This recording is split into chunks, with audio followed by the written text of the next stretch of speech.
Fala pessoal, sejam bem-vindos ao podcast Cara dos Esportes, episódio sobre NBA.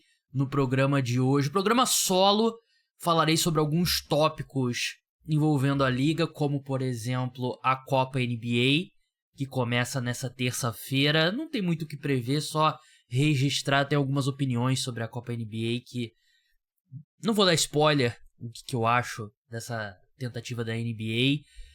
Falar também sobre uma notícia que saiu de um podcast que eu gosto muito e cito muito aqui no meu podcast, porque é um cara que eu curto bastante o trabalho, que é o Bill Simmons, um dos principais vozes sobre NBA nos Estados Unidos, ele falando sobre como um time específico, na opinião dele, é o melhor destino para o Giannis Antetokounmpo. Enfim, vários outros assuntos, lembrando que você pode e deve se tornar apoiador do podcast Cara dos Esportes para ter acesso a um monte de conteúdo extra, exclusivo. Tem episódio sobre NBA exclusivo para apoiadores, sobre NFL toda semana, meus textos lá no site caradosesportes.com.br. Entra lá, se torne apoiador. Conteúdo todo você acessa por lá, R$14,90 por mês, tem desconto comprando o plano de 1 ano, pagando por Pix, tudo muito simples, fácil, o site está espetacular. Muito obrigado ao Leonardo Paglioni, que desenhou. Contrate o Leonardo Paglioni se você quiser fazer um site. Dado os recados, vamos começar pelo futuro do Giannis Antetokounmpo, porque o futuro do Milwaukee Bucks não parece bom. O time é o penúltimo colocado na Conferência Leste, que, alerta de spoiler, não é uma conferência boa. O time tem 2 vitórias, 8 derrotas em 10 jogos. A experiência Doc Rivers está sendo um completo desastre. A experiência Damian Lillard no Milwaukee Bucks também. E os rumores e as conversas sobre o futuro do Giannis vão ganhando força. Se o futuro não vai ser em Milwaukee, o que vai ser dele e tudo mais. Ele que não é nenhum garoto, ele perdeu as últimas 2 as últimas 2 pós-temporadas com lesões, né? Então ele já foi campeão, mas tem a urgência, né? Ele vai fazer 30 anos agora em dezembro e falta menos de um mês, inclusive, para ele fazer 30 anos. Então ele é um cara que quer competir e o Milwaukee Bucks não tem dado a ele a melhor condição, né, de fato competir. Será que ele ia apertar o botão ali de me troque? A gente nunca viu um jogador de fora dos Estados Unidos fazer isso, né? Normalmente é mais dos jogadores dos Estados Unidos. Eu escrevi sobre esse assunto no site recentemente, né, sobre o futuro do Giannis, e não tem tantas opções assim, né? Porque é basicamente você tem o Oklahoma City Thunder lá em cima, que tem um estoque gigantesco de escolhas, que tem jogadores jovens, enfim, tem tudo que eles podem querer oferecer ao Milwaukee Bucks, só que ao mesmo tempo, será que eles vão querer fazer isso, né? Porque eles têm um time muito bem fechado, têm uma base muito sólida. Agora o Chet Holmgren se machucou, ele potencialmente seria um jogador que poderia ser envolvido. Acho que é difícil imaginar o Milwaukee Bucks não pedindo ele ou Jalen Williams, e eu sinceramente não envolveria nenhum dos dois. Se eu fosse o Oklahoma City Thunder, eu prefiro ter essa base com eles dois, o Shai, os outros jogadores ali coadjuvantes. Você vai ter sempre condição de manobrar ali nas margens com as escolhas extras que a equipe tem. Enfim, eu não faria, e eu não acho que o Oklahoma City Thunder vai fazer. E o ponto do Bill Simmons no podcast dele é que o Brooklyn Nets oferece a melhor possibilidade pro Giannis, o que eu não concordo, sinceramente. O ponto dele é, o Brooklyn Nets tem um caminhão de escolhas de draft e eles podem colocar Ben Simmons e escolhas. Porque o Ben Simmons, ele tá no último ano de contrato e na NBA você tem que enviar ou receber pelo menos 125% do mesmo contrato. Então, você não pode trocar um cara que ganha $1 milhão por ano por um cara que ganha $40 milhões. Tem que aproximar esse valor. E o Ben Simmons seria esse contrato para aproximar ao Giannis. E ele sairia da folha salarial já na próxima temporada do Milwaukee Bucks. Então a equipe teria basicamente uma folha salarial limpa, né? E as escolhas do Brooklyn Nets, a única escolha que eles não têm própria é de 2027, ainda assim é um pick swap, né? O Houston Rockets, ainda da troca pelo Harden, tem direito a trocar a própria escolha deles pela escolha do Brooklyn Nets em 2027. Tirando isso, eles têm as próprias escolhas e um monte de escolha extra. Eles têm uma escolha extra do Milwaukee Bucks nesse próximo draft, que é protegida pro top 4, que eles podem devolver pro Milwaukee Bucks. E um monte de escolha do New York Knicks. Tem duas do Philadelphia 76ers também, né? Da troca do Harden. Uma em 2027 e uma em 2028. Dos Knicks, eles têm a de 2025, 2027, 2029, 2031 e um pick swap em 2028, né? Que a gente vai falar sobre New York Knicks mais pra frente, né? Porque tem um número que me chamou a atenção sobre o Karl Anthony Towns. E acho que chamou a atenção sobre o Karl Anthony Towns, mas eu quero falar sobre a troca do Mikal Bridges. Mas eles podem oferecer, sei lá, 6 escolhas de primeira rodada e o Ben Simmons. Que eles não têm um jogador que atrairia como um Jalen Williams, como um Chet Holmgren, né? Mas eles podem dar a chance do Milwaukee Bucks resetar. O Milwaukee Bucks pode abraçar o tanking, entrar de vez na Copa Cooper Flag, que é Copa Cooper Flag, mas tem outros jogadores interessantes também nessa classe, né? Então mesmo que você seja a segunda, a terceira escolha, você ainda vai trazer um cara bem interessante. Só que do lado do Giannis, eu não sei qual é o incentivo, sinceramente, porque olhando o elenco do Brooklyn Nets, tudo bem, você tem o Dennis Schroeder e o Cam Thomas jogando muito bem. Você tem o Cam Johnson, bom arremessador de 3, Dorian Finney-Smith, bom arremessador, Nick Claxton, bom pivô e tal, mas você tem o Giannis, que ainda é um dos 5 melhores jogadores da NBA, e você não tem um cara que tá no top 50 na liga. Eu acho que, levando em conta o momento atual do Milwaukee Bucks, um time mais jovem, um técnico melhor, até acho que ofereceria uma chance melhor pro Giannis, né? Porque os Nets estão jogando bem. Mas ao mesmo tempo eu não acho que é uma situação boa o suficiente. O que eu faria... Aliás, antes de falar o que eu faria, outro destino possível é o Houston Rockets, que tem escolhas e tem jogadores jovens, né? Os jogadores jovens que o Brooklyn Nets não tem, né? O Jalen Green, por ter renovado o contrato, ele e o Şengün renovaram essa off-season, eles não podem ser trocados, mas o Houston Rockets pode fazer ali contrato do Fred VanVleet ou contrato do Dillon Brooks, né? Aquela questão de igualar os contratos. E tem jogadores interessantes, como Reed Shepard, Amen Thompson, Jabari Smith, Tari Eason, mas se não me engano Tari Eason é expirante, Ken Whitmore. Então tem vários jogadores jovens que são interessantes, né? Eu não acho que nenhum deles vai ser ali uma estrela de verdade, um cara All-NBA.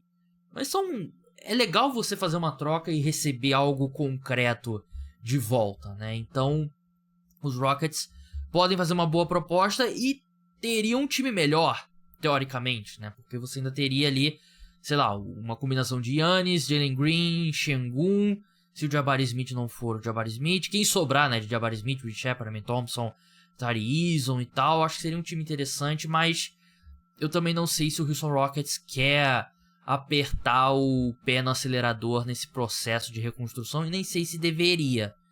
Então me leva ao meu último ponto, é que eu acho que antes de qualquer decisão que o Milwaukee Bucks tome, e o que saiu de notícia é que os Bucks estão olhando muito mais para como a gente melhora esse elenco antes de pensar em trocar o Giannis, mas além de melhorar o elenco, eu demitiria o Doc Rivers. porque tá sendo um desastre muito grande e eu sei que você não quer começar mais um ano demitindo o técnico logo de cara, mas eu não sei se tem como salvar.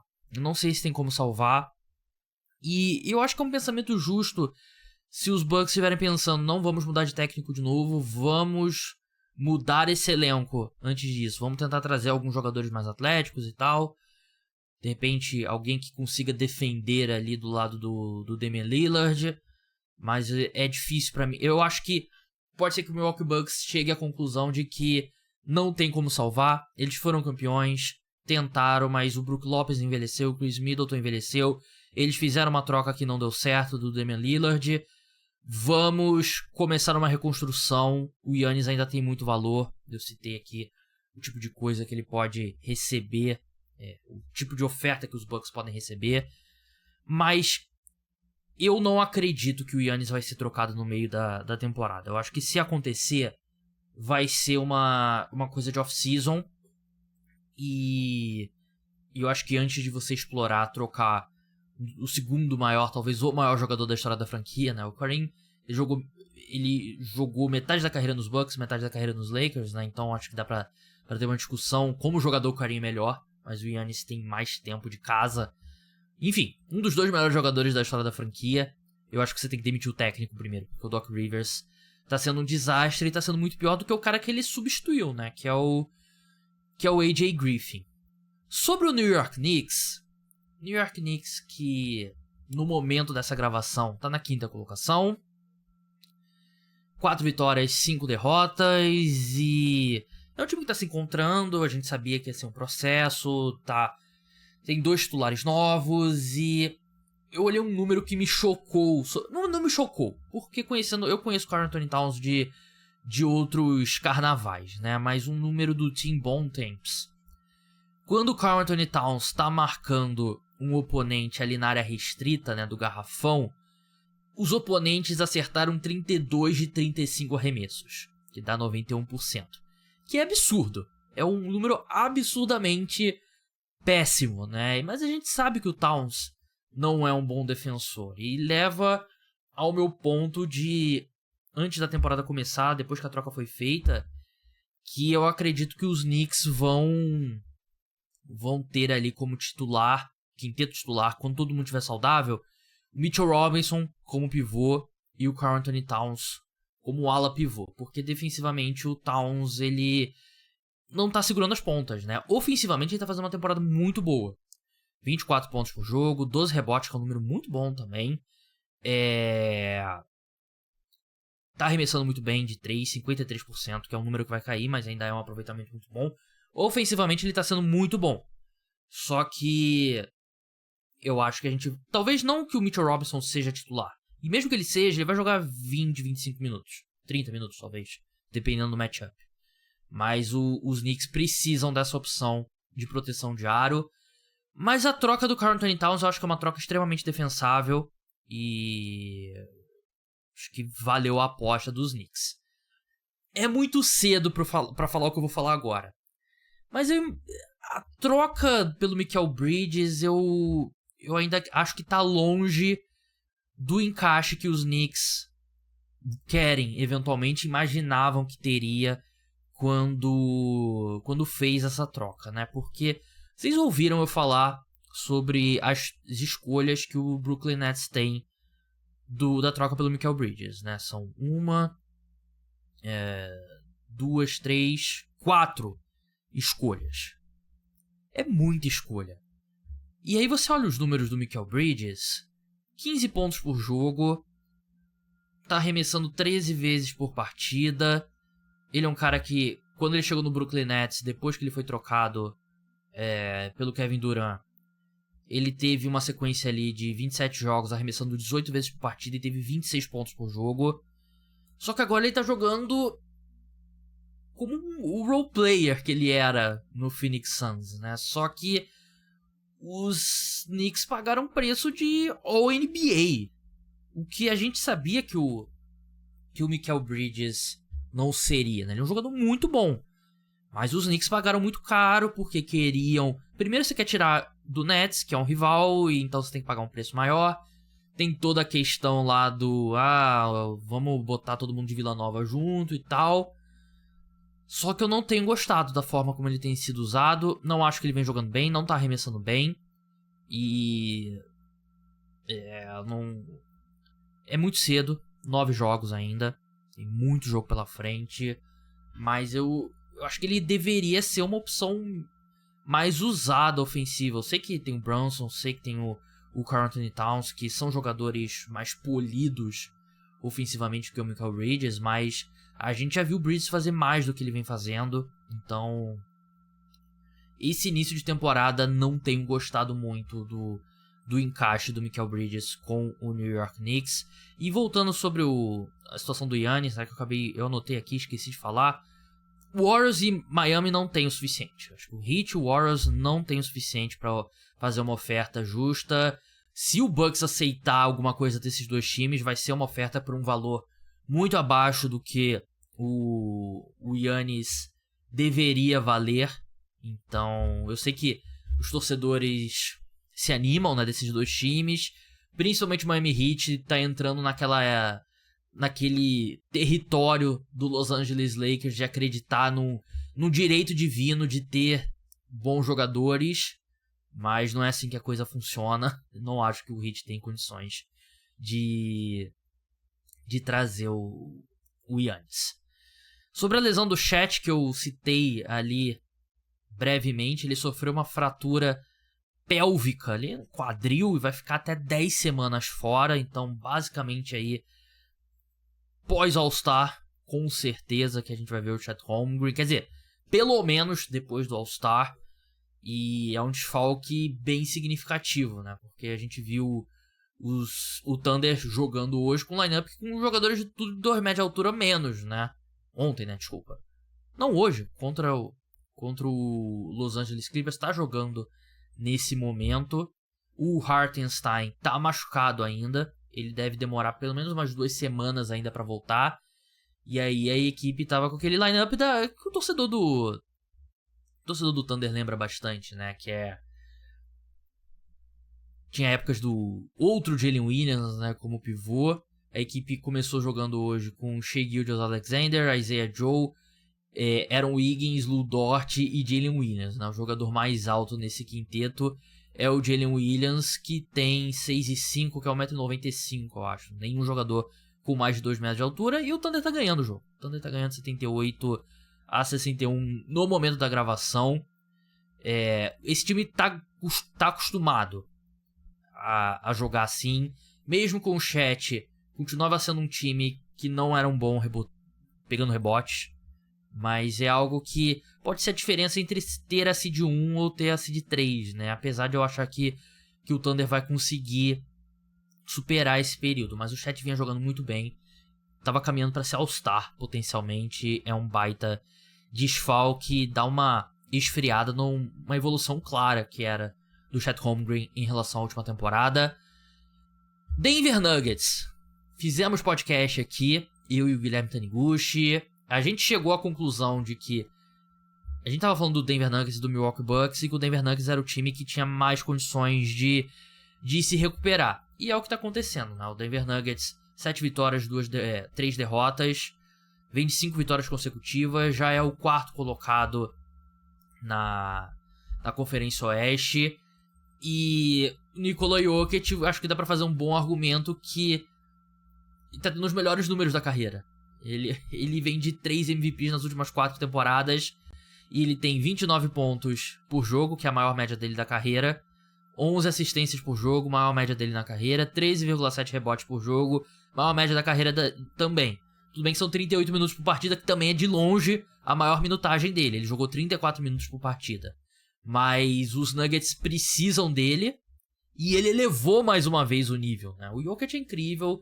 Ele é o melhor jogador do mundo. Tá jogando num nível absurdo.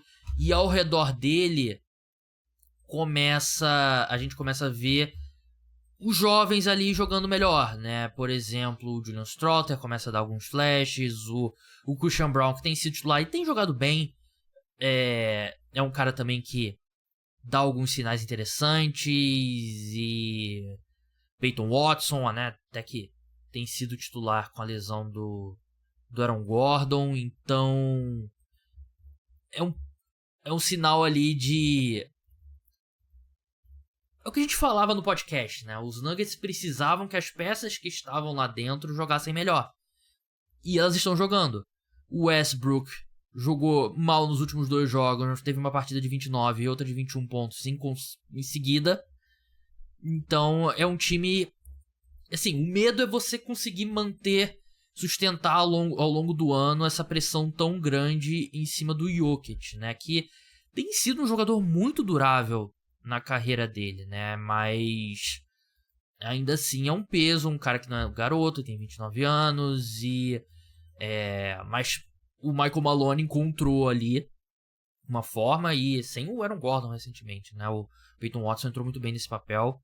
Precisa ainda de mais do Jamal Murray, mas a gente tá vendo o melhor jogador do mundo corrigir o curso do time e levar esse time nas costas. O problema é que a história da NBA te diz que chegando nos playoffs não é sustentável isso. Mas aí, pelo menos o Jokic tá dando tempo pro resto do time se encontrar, e pode ser que envolva alguma movimentação, algo do tipo, mas é o tipo de piso que o Jokic te dá a um time, né? Porque a maioria das peças das posições ofensivas, ele vai colocar o time em bons arremessos.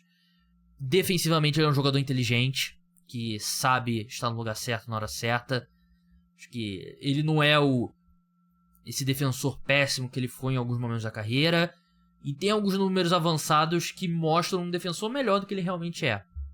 Mas é legal ver o time do Denver Nuggets se recuperando. E por fim, a Copa NBA. A Copa NBA começa nessa terça-feira. Tem um vídeo de 1 minuto resumindo lá a história, né? Que é engraçado que aqui a gente no Brasil, a gente assimilou muito melhor porque a gente está acostumado com esse formato, né? De Copa e competição principal. Lá eles demoraram mais para assimilar. Basicamente, um resumo simples: os times de cada conferência foram divididos em 3 grupos de 5, 4 jogos dentro de cada grupo, né? Cada um se enfrenta uma vez, 2 jogos fora, 2 jogos dentro. Não serão jogos extras. Por exemplo, amanhã a gente tem Atlanta Hawks e Boston Celtics. Esse jogo já aconteceria se não tivesse Copa NBA. Então um jogo vai valer para a classificação geral na temporada regular e pela fase de grupos da Copa NBA. O mesmo vale para os outros grupos. O primeiro colocado de cada grupo avança junto com o melhor segundo colocado de grupo da Conferência Leste e o melhor segundo colocado de grupo da Conferência Oeste. Você tem 8 times, quartas de finais, semifinais, que a partir das semifinais, quadra neutra, jogo disputado em Las Vegas, final também em Las Vegas. As quartas de finais, o time com a melhor campanha manda o jogo. E a gente viu ao longo da fase de grupos os jogos começarem a ganhar uma intensidade diferente. E eu acho que a NBA fez um ponto até interessante com a identidade visual das quadras, né? Quando você vê um jogo de Copa, a cor é mais forte e você consegue visualizar rápido que é um jogo de Copa. E conforme foi passando, os times foram vendo: pô, peraí, a gente tem que ganhar esse jogo aqui, eu quero ir pra fase final, porque o campeão ganha $500 mil, não é um campeão. Cada jogador do time campeão ganha $500 mil. Que pode...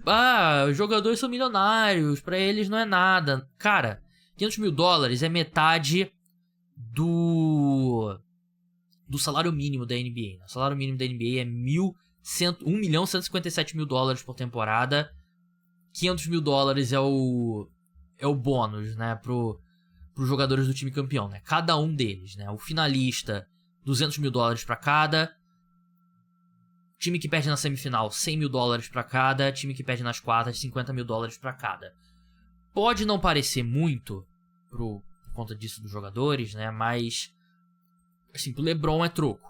Pro jogador que tá num contrato máximo, não é um dinheiro absurdo. É um dinheiro relevante. $500 mil é $500 mil.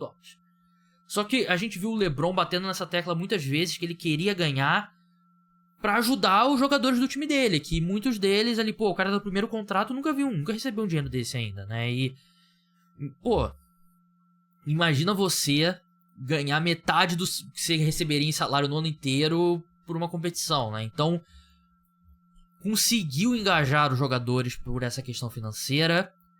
Eu achei que deu um ar legal esse Final Four em Las Vegas. E é legal você ter esses jogos de eliminação simples, porque a NBA, a temporada regular, fica muito arrastada, né? Por aqueles problemas que a gente já discutiu 1000 vezes. É muito jogo. E você chega nos playoffs, a série melhor de 7 também é muito longa. Então você tem esses jogos ali no final de dezembro, antes do Natal, na verdade, que te dá um sabor diferente, né? Que mesmo que o fã casual ali não vai, pô, tem que ver esse jogo aqui da fase de grupos da Copa NBA, todo mundo para ver as semifinais, sabendo que é um jogo eliminatório, né? E ano passado, acho que o fato dos Lakers terem vencido, eu acho que foi importante pra NBA, porque primeiro o LeBron levou a sério. Quando o LeBron leva a sério, o resto da liga leva a sério. O Lakers também levou a sério, né? Colocando lá a comemoração e tal, o banner e tal. Então, nunca vai ser o mesmo que o título da temporada.